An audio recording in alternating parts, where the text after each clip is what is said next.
بسم الله الرحمن الرحيم. مشاهدينا الكرام، السلام عليكم ورحمة الله وبركاته. أهلا بحضراتكم في لقاء متجدد من برنامج قوارير. أوقات بيجيلنا اتصال من المدرسة أو نفتح شنطة ابننا أو بنتنا ونلاقي فيها حاجات مش بتاعته، لعب، فلوس، حتى سندوتشات، ونتفاجئ باللي احنا بنسمعه من المدرسة، ألا وهو المدرسة أو المديرة بتقول لنا ابنك بياخد حاجات أصحابه، أو ابنك بيفتح شنط أصحابه في الفسحة وبياخد اللي فيها، أو بياخد أكلهم أو الحاجة الحلوة بتاعتهم أو أي لعبة أو أقلام أو أي شيء. في اللحظة دي بالذات أول حاجة بتهجم على الأم كده على طول مش التفكير في المشكلة والأسباب وإيه اللي خلاه يعمل كده، لأ، هي بتفكر في الإحراج. يا دي الفضيحة، فضحنا قدام المدرسة والمدرسين وأمهات الأبناء اللي ابني أخد حاجتهم. طيب، والخوف بقى الشديد إن ابنها يتقال عليه ويترسخ عليه فكرة حرامي. الحرامي راح، الحرامي جه، وممكن يبقى حبيبي لسه صغير في كيجي ولا في سنة أولى ابتدائي تانية ابتدائي وما يفهمش أصلا يعني إيه حرامي. أنا لقيت الحاجة خدتها عجبتني ومشيت، يعني أنا ما عملتش حاجة غلط يا جماعة، انتوا بتعملوا كده ليه؟ الشعور بالإحراج ده طبيعي وشعور إنساني جدا الأم تشعر بيه، بس المشكلة اللي بتخلي ساعات عيوننا تعمى عن الأساس بيخلينا نتصرف تحت ضغط من الخوف والكسوف والإحراج ويد الفضيحة ومش عارف ايه، بالقسوة والضرب والبهدلة والوصمة بالعار. تعالى هنا يا حرامي، فضحتنا، ده احنا مش حارمينك من حاجة، ده كل حاجة عندك. وفعلا أطفال كتير بتبقى الحالة المادية بتاعتهم ممتازة، يعني الأمهات بتقول والله ده لو طلب من أبوه لبن العصفور بيجيبهوله. ابني يمد إيده، ابني يسرق وهو مش محتاج الهوا، ده احنا بيتنا ما شاء الله الخير فيه كل حاجة. تعالي شوفي ألعابه، كل ألعابه البراندات وهدومه وحاجته. ابني يسرق، ابني يمد إيده، تبقى الأم في حالة من الذهول، من الذهول إنها مش مصدقة إن ابنها أو بنتها بيعملوا كده. علم النفس البيئي والسلوكي بيقول لنا إيه؟ بيقول لنا إن السلوك هو مجرد رأس الجبل الجليدي الظاهر، هي رأس الجبل اللي باين لنا، لكن الدافع بقى هو الجزء المستخبي تحت المية اللي احنا مش شايفينه. هو أصلا عمل كده ليه؟ الطفل لما بياخد حاجة مش بتاعته كذا مرة ورا بعض، هو مش بيعمل كده علشان هو شخص شرير أو وحش أو مش متربي أو محروم أو حرامي زي ما احنا بنقول. هو في الحقيقة بيحاول يعبر في أوقات عن احتياج نفسي، أو هو مش عارف يصيغه بالكلام، أو ممكن يكون بيصرخ علشان يطلب اهتمام، أو حاسس بنقص أو غيرة في شيء ما، أو إن هو مش عارف أصلا حدود الملكية. حاجة حلوة لقيتها خدتها ومشيت، أنا ما عملتش حاجة غلط. طيب، احنا النهاردة مش جايين عشان نجلد الطفل ولا نجلد الأم ونقول لها معرفتيش تربي يا أم الحرامي، لا، احنا جايين النهاردة علشان نشيل عنك عبء الإحراج ده ونبدله بالفهم والوعي، ونعرف ايه الأسباب الحقيقية والدوافع اللي تخلي طفل صغير يمد ايده على حاجات مش بتاعته وياخدها، والدوافع ورا ده ايه، وكل الأسباب. ولو الحالة المادية ملهاش أي علاقة أبدا باللي بيحصل ده، أمال إيه السبب؟ كل التفاصيل دي هنعرفها مع ضيفتنا اللي مشرفانا الدكتورة منى صبحي، دكتوراه في التربية ورئيس المنتدى العالمي للفكر والثقافة. سلام عليكم وأهلا ومرحبا يا دكتورة. عليكم السلام ورحمة الله وبركاته. مرحبا بحضرتك أستاذة ندى وللسادة المشاهدين وأنا سعيدة دايما بوجودي معكم. مرحبا، أهلا أهلا وسهلا. وسهلا. أهلا وسهلا بحضرتك يا دكتورة، الله ونحن كمان يكرمك. سعداء بوجود حضرتك معنا. الحقيقة موضوعنا الله النهاردة في يكرمك. غاية الأهمية. كتير من الآباء والأمهات بياخدوه على أساس إنه مش موضوع تربوي، هو موضوع بيمس كرامتهم وشكلهم قدام الناس وفضايح وابننا بقى حرامي وحاجات كتير كده صعبة. فهنناقش كل ده، ولكن في البداية خلينا نعرف مع حضرتك مع كل مشاهدينا، هل كل طفل بياخد أي حاجة ولو بسيطة مش بتاعته نقدر نقول عليه إن هو سارق؟ الولد ده حرامي، خلوا بالكم منه. امتى نقول ان السلوك ده سلوك سرقة فعلا حقيقي، مش مجرد انه عدم فهم لحدود الملكية حسب عمر الطفل؟ الرحمن الرحيم. حقيقة موضوع السرقة عند الأطفال، أو كما يقال يعني أنها السرقة، لكن زي ما حضرتك تفضلتي هي لا يمكن أن نقول عنها سرقة إلا إذا كان الولد أو البنت وصلوا لمرحلة البلوغ والتكليف، وإنه يبقى عاقل وعارف هو بيعمل إيه، امم. فبيدخل تحت بند السرقة. أما ما قبل ال9 سنوات تحديدًا، لأن إحنا عندنا من 9 لغاية 12، يعني إلى أن تنضج عنده القدرات والملكات العقلية، نستطيع أن نقول إنه هو يعني بيحاول إنه يسرق، لكن ليست أيضًا سلوك سرقة. امم. فالسلوك إن الطفل لغاية مثلًا 7، 8 سنين إدراكه للملكية الخاصة، إدراكه التفرقة بين إن أنا أملك إيه واللي قدامي بيملك إيه، وإيه الحدود. هي الفكرة في الحدود، هو لا يعرف هذه الحدود، فبيمد إيده بياخد الشيء على إنه هو شيء استظرفه أو عجبه أو استلطفه، أو طبعًا في عندنا يعني أسباب أخرى نحكي عليها، لكن امم. هي بكل معنى التعريف ليس هناك نضج في المفهوم بمعنى السرقة أن أنا بمد إيدي من أجل أن أؤذي الآخرين. هو امم. فقط أخذ ما يعجبه. بالظبط. لكن إيه الأسباب بالنسبة للطفل ما قبل ال9 سنوات؟ دي بيختلف عن أسباب اللي هو فعلا بدأ يدمن أو بدأ يقبل على موضوع السرقة، وممكن نصفه ساعتها أنه سارق لما امم. بيبقى بالغ وعاقل. نعم. تمام. كلام حضرتك يعني ذكرني بشكوى احد الامهات ارسلتها ليا، بتقولي ان ابنها كان في تانية ابتدائي وبيعدي دايما من قدام سوبر ماركت كده حاطين ثلاجات الايس كريم بره، فاللي بيعوز حاجه بيفتح ويخش يحاسب. هو مش واخد باله ان اللي بياخد حاجه بيخش يحاسب، فهو فاكر ان اللي بيعجبه الايس كريم بيفتح الثلاجه وياخد اللي بيعجبه ويمشي. نعم. فعمل كده مرة واتنين وتلاتة وهي ما كانتش تعرف، وصاحب المحل سابه، يعني هو طفل صغير وهو جارهم أصلا المحل ده تحت البيت. فبعد حوالي 4 5 مرات بتقول أنا اللي معدية واكتشفت لقيت ابني هو صغير خالص متعلق يا دكتورة في التلاجة، رجله مدلدلة كده وراسه جوه التلاجة وعمال بينقي، وخد الآيس كريم وماشي. فهي بتقول له أنت بتاخد يا حبيبي الآيس كريم مش هتدفع فلوس؟ قال لها لأ. قالت له أنت أول مرة تعمل كده؟ قال لها انا كل يوم باجي اخد ايس كريم من هنا وبمشي. طب ما بتدفعش فلوس لعمه؟ قال لها لا انا ما بدفعش فلوس لعمه. دخلت للراجل قالت له هو بياخد منك ايس كريم؟ قال لها ما انا عارفه يا ام فلان ده ابننا ومش عارف ايه. قالت له لا كنت قول لي. فهي بتقول لي ابني مش فاهم ان اللي بيعمله ده يعتبر سرقه، رايح جاي يا دكتوره على الايس كريم التلاجة يفتح وياخد ويمشي. في السن ده بقى سن التانية ابتدائي، هو انا فهمه ازاي ان اللي بيعمله ده غلط ويعد سرقه وما ينفعش تعمل كده؟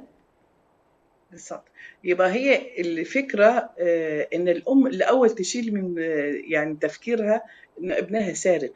يعني هي الفكرة مش في السلوك، الفكرة أنا إزاي أتصرّف صح، وإزاي أشتغل مع ابني من دون انفعال. يعني أنا دلوقتي شايفة إن الطفل لسه مش مُدرك الحدود ومش ناضج، وفي حد عم يشجّعه كمان، عم بيقول له اتفضّل أنا جارك واتفضّل وخُد. فشيء بالظبط. طبيعي إن حتى الكبير لو لقى حد بيقول له اتفضّل هياخُد. فهي الفكرة إن الطفل هنا مندفع تحت يعني الغريزة، لأ حُب حُب الآيس كريم شيء ايوه. طبيعي، لكن ما ايوه. عندوش فكرة الأبعاد لهذا الأمر. أنا دوري كأم لما ايوه. ألاقي ابني بهذا الشكل لازم أعالج الأمر بشكل صح، بمعنى إن هدوئي وعدم انفعالي وعدم يعني وضع ابني في خانة المجرم أو إنه سارق، لا مش دي القضية. القضية التانية إن أنا فعلا أشوف إيه الأسباب. إذا كان هو مش مشبع ماديا، يعني في كتير مثلا من الأمهات بيعرفوا إن من احتياجات الأطفال من السن الصغيرة الآيس الكريم، الحلويات، الشوكولاتات، الكذا.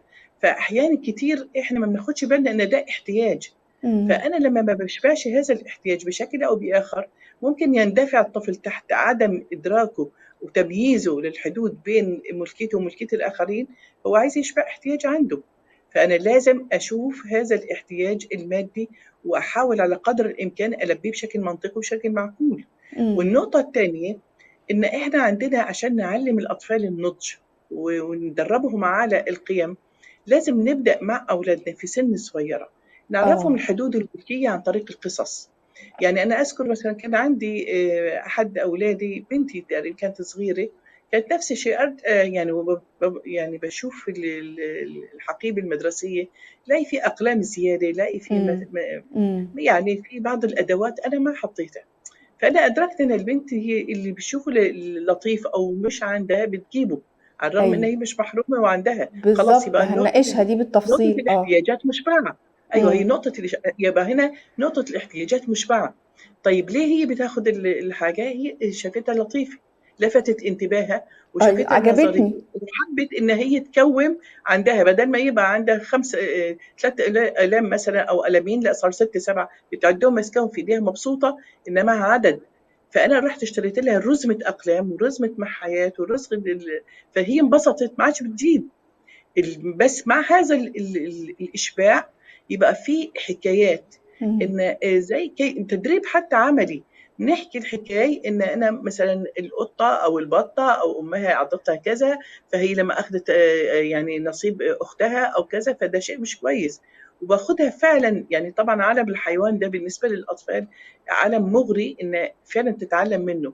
ولكن ممكن أنا أخذ الطفل ما قبل سن ال9 سنوات الى مثلا تدريب على مثلا في السوبر ماركت، وديه في المكان ده امم. وقال له انت يعني بترغب بايه؟ شيء طبيعي انه هو يمد ايده على شيء. قال له طيب خد الشوكولاته دي، وخد الشوكولاته دي لاختك، وخد الشوكولاته مثلا جارتنا، وهي امم. الشوكولاته لماما، وهي الشوكولاته لبابا. فانا بعمل بند ان اعلمه ان كل واحد له حاجه. وبعدين احنا رايحين البيت، طيب انت اعطيت، انا مش بس هتاخد، لازم تعطي. طب ضيفت بابا، ضيفت اخوك، ضيفت اختك، ممتاز جدا. طيب ممكن اعمل معه تجربه لو هو لسه لم يدرك الحدود. فانا هو طبعا مبسوط من او هي مبسوطه. كانت حقيقه بنتي يعني كانت مبسوطه جدا من الحجم الشوكولاته، كانت كبيره ورائعه ومغريه. فانا قلت لها ايه رايك اخدها منك واكلها؟ انا قالت لي لا دي بتاعتي. قلت لها امم. طب فين انا بتاعتي؟ فخليني اشوف فين الشوكولاته اللي هي خاصه بيا والخاصه بيكي. طب ايه رايك لو انا مديت ايدي واخدتها، ده سلوك صح ولا خطا؟ قالت لي خطا. امم. طيب ولو انت اخدتي شيء مش لا تملكينه، يعني اخدتي من عندي، ده سلوك خطا ولا صح؟ مره في مره في مره سلوك خطا، سلوك صح، خطا. فهي بدات تتعلم ان قبل ما تمد ايدها لا لازم. فبدات افتش بقى بعد اسبوع اسبوعين من هذه القصص، من هذه الحكايات، اه. ما تدريبها على لقيتيش حاجة قيم. بتجيبها؟ ما لقيتش في حاجة زيادة على الإطلاق. حتى مرة بقى بعد أسبوعين اكتشفت إن في ألم زيادة. فبسألها بقول لها أنا شايفة في ألم حلو كده. قالت لي أنا آسفة، أنا آسفة، إن هرجعه لصاحبته. من دون ما امم. أقول لها ومن دون ما أحسسها إن هي أذنبت. لكن اه. الطفل بيتدرب، مش بيتعلم بس، بيتدرب على القيم. تدريب الأم لطفلها على القيم بهدوء وبعدم الانفعال امم. وبالتركيز، إن أنا شايفة إن لازم قدامي أسبوع أسبوعين أتخلص من هذا السلوك. تمام. هي هتوصل طيب. لمرحلة هتنضج عقليا امم. وفي نفس الوقت هتنضج سلوكيا. بس لازم ناخد بالنا إن أنا قبل ما أتكلم بيني وبين نفسي عن الطفل إن هو حرامي أو كذا أو كذا، أقرأ في خصائص المرحلة اللي فيها ابني. لأنه من خصائص مرحلة الطفولة، خاصة الطفولة المبكرة والمتوسطة، إن ما فيش النضج العقلي الكافي، على خلاف ما بعد مثلا سن 9 سنوات لما ندخل في مرحلة الطفولة المتأخرة وبعد كده ندخل في مرحلة المراهقة. في اختلاف عقلي كبير في الإدراك. فدي نقطة مهمة للأمهات والآباء، إن فعلا. أنا لازم أقرأ المرحلة العمرية اللي فيها أولادي، ونفس الوقت أشوف الضغوط اللي على الطفل. يعني إذا كان عنده احتياجات نفسية مش مشبعة، إذا احتياجات مادية مش مشبعة. أحيانا إحنا التفرقة بين الأمهات، الأمهات لما يفرقوا بين الأبناء، امم. موضوع الغيرة مثلا من طفل صغير اه. طب مولود دي وهي نقطة مهمة يا عايزة تاخد دكتورة منى، الحضن. حضرتك نعم. أثرتيها. احنا عايزين نتكلم على مم. بعض الدوافع والأسباب اللي نعم. تخلي طفل ياخد حاجة مش بتاعته. بعض الناس بيتكلموا عن أكيد عنده مشكلة نفسية، هو مش هيعمل كده إلا لما يكون في حاجة مزعلاه، أو بيغير، أو شايف نعم. أصحابه أفضل منه، او شايف ان محدش مهتم بيه فهو عايز يعمل اي حاجة علشان يجذب الانتباه. خلينا نتكلم عن الاسباب والدوافع الحقيقية اللي تخلي طفل زي ده المفروض فيه براءة جواه وما عندوش لا خبث ولا لقم ولا اي حاجة من الحاجات دي، انه يمد نعم. ايده وياخد حاجة مش بتاعته. ما هو لو إحنا نحكي عن طفل ما قبل 9 سنوات، هو بيحاول وبيجرب، امم. ما عندهوش السلوك المرضي. ما نقدرش نقول عليه إن ده سلوك مرضي. ليه؟ ممكن زي ما قلت حضرتك يبقى في حرمان مادي، يبقى في حرمان نفسي، امم. يبقى في بعض الضغوط والعوامل داخل البيت، الأمهات العصبية الغضبانة القاسية كذا، ممكن تبدأ تشكل السلوك المنحرف عند الطفل في مرحلة ما قبل ال9 سنوات. هو بقى اه. بيحاول ساعتها إن هو ياخد الخط ده. فلو إحنا لحقناه طبعا ده ما يعتبرش لغاية 9 سنين، ما عندناش اسمه سلوك مرضي. هو امم. سلوك بيحاول يبقى، هو طبعا في أسباب اضطرابية بتخليه إن هو يضطرب في هذا السلوك. فأنا ممكن ألحقه فعلا ويعني أشبع احتياجاته، وأخد بالي أنا كأم من هذه التصرفات وأشوف إيه أسبابها. لكن امم. المشكلة كلها الأكبر ما بعد 9 سنوات. بعد تسع طيب. سنوات ممكن امم. ساعتها امم. ناخد خط تاني ونقول إن التشخيص نفسه هيبقى بشكل أكثر عمقا يعني. طيب احنا نعم. هنتكلم في حلقة أخرى أصلا عن مرحلة المراهقة ومرحلة ما بعد أصلا ال9 سنين، أسبابها نعم. ودوافعها نعم. الأخرى. ولكن نعم. الناس رابطة يا دكتورة ما بين إن الطفل اللي بياخد حاجة مش بتاعته، مش عايزة أقول بيسرق لأنه حبيبي زي ما حضرتك قلتي لسه صغير أصلا، مش ما عندوش الفكر اللي أنا بسرق، الحاجة عجبته خدها ومشي. نعم. رابطة نعم. ما بين نعم. التصرف ده وما بين نعم. الاحتياج المادي. طالما مد ايده يبقى نعم. اكيد محتاج وبيته فيه مشاكل مادية. على الجانب الاخر نعم. بتلاقي امهات بتتكلم على ان احنا الحمد لله حالتنا المادية كويسة جدا، تعالي شوفي اوضته، شوفي العابه وهدومه، اغلى حاجة عنده والله لو طلب لبن عصفور من ابوه ما بيحرمه من حاجة، ويقوم يمد ايده، يا دي الفضيحة. تقولي ايه للأمهات دي؟ وهل فعلا في ارتباط ما بين الحالة المادية وما بين مد ايد الطفل على حاجة مش بتاعته؟ هو الحالة المادية دي آخر شيء ممكن نحكي فيها. ليه بقى؟ هي امم. الفكرة إيه القيم المصاحبة للحالة المادية سواء كان بالزيادة أو بالنقص. هي القيمة. فأنا لما بعطي وبغرق الطفل بيبقى أناني متطلب باستمرار، ما عندوش قناعة، ما عندوش رضا، ما عندوش إشباع نفسي، لأنه خلاص هو اعتاد إنه ياخد بزيادة. لا كمان ممكن يوصل لمرحلة اللي أنا بستحق أكتر من كده. دي نقطة خطيرة جدا، إن هي اه. الزيادة في الدلال أو الزيادة في إشباع الاحتياجات من دون ما تربط بالقيم، زي امم. قيمة الرضا، زي قيمة الإحساس بالآخرين، زي قيمة الأمانة. دي خطيرة جدا. فالطفل هنا بيتمحور حول ذاته وشايف نفسه هو محور الكون، لأنه أنا بعلمه هذا الأمر عن طريق الإغداق عليه زي ما يكون عندك زرعة، هي الزرعة اللي وراي دي لو عبيتيها مية وغرقتيها مية هتموت. فهي دي بالظبط. الفكرة، إن إحنا امم. بنبقى الدلال أحيانا عندنا قاتل، فبيخلي الطفل بيتطلب أكتر. وحتى المشكلة بتبقى دي معاه مزمنة لما بيكبر، إن امم. هو أنا بستحق أكتر من ذلك. حتى بيبقى في العقوق وبيبقى القسوة على الوالدين والتذمر وعدم الرضا على أي أمر من أمور الواقع. ليه؟ لأنه بالتأكيد. هو شايف إنه هو يستحق أكتر من هذا. فدي خطيرة جدا. هي أهم حاجة ربط القيم التربوية بالقيم اللي هي أكثر ثباتا واستمرارية مع الطفل، زي قيم الأمانة وقيم الوفاء وقيم الإحساس بالآخرين امم. وعدم النظر، يمد نظره إلى ما يملكه الآخرون. كل هذه بالظبط. الأمور مهمة جدا بالنسبة للأمهات. لكن امم. هي الفكرة، الأمهات يعني ننصح دايما أمهاتنا امم. في سن صغيرة دي، الطفولة المبكرة أو المتوسطة، يتجاهلوا هذا السلوك تماما، بإن هو يشعر الطفل إن هو محطوط في خانة المذنب. لا، بحاول اه. على قدر الإمكان أعالج الأسباب وأعالج التصرف من دون ما أشعره إن أنا شايفاك بشكل معين أو كذا. لأنه لو هو حس إن فعلا أنا حرامي وماما امم. شايفاني حرامي والناس شايفيني حرامي، ايوه. يكسر الحاجز وفعلا بيستمر هذا الأمر. بس في يعني نقطة ما خطيرة يعني أيضا الام ما تفضلش عايزين، تقول له انت حرامي وانت سرقت ده ممنوع منها والمدرسين باتا. عارفين انك إلا إذا حرامي كنت عايزة واصحابك إلا ونفضحه إذا في كنت العيلة عايزة بقى كلها وخلاص ابننا بقى حرامي. لا، الا اذا كانت هي عايزه يبقى حرامي. يعني لو هي عايزه حرامي تعمل كده، تركز على ان انت حرامي اه. يبقى هو يطلع حرامي. بس اه. النقطه الخطيره برضو اللي عايزين قبل ما ننقل على الجزئيه الثانيه بتاعت الاطفال اللي هم بعد 9 سنين، شوفوا اولادكم بيتفرجوا على ايه في الكرتون.